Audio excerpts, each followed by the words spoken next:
New Ghosh motors, good evening everybody. তো দাদা আজকে শুভ সন্ধ্যায় আমাদের কাছ থেকে এই আমার জেডার গাড়িটা নিল। তো দাদা বলো, গাড়িটা নিয়ে কেমন ফিল করছো?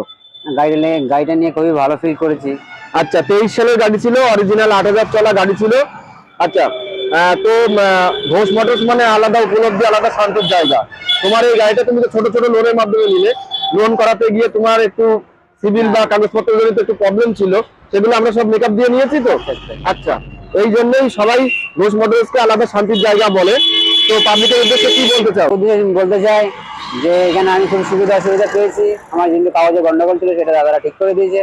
আপনারা যদি একটা দেখেন, নিশ্চয়ই এখানে এসে যোগাযোগ করুন। মোটর বাইক আমার খুবই ভালো লেগেছে, ওনারও খুব ব্যবহার ভালো, খুব সুন্দর। আচ্ছা আচ্ছা, গাড়িটা নেওয়ার পূর্বে তুমি চালিয়ে দেখেছো?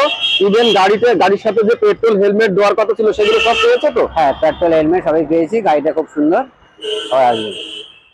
তো বন্ধুরা, এরকম ঝকঝকে লকলকে কালেকশনের গাড়ি নিতে গেলে কোথায় আসতে হবে? আসতে হবে সেই চিরপরিচিত একটাই ঠিকানা, Barasat, Chapadali, Genji mill, new Ghosh motors. Thank you so much.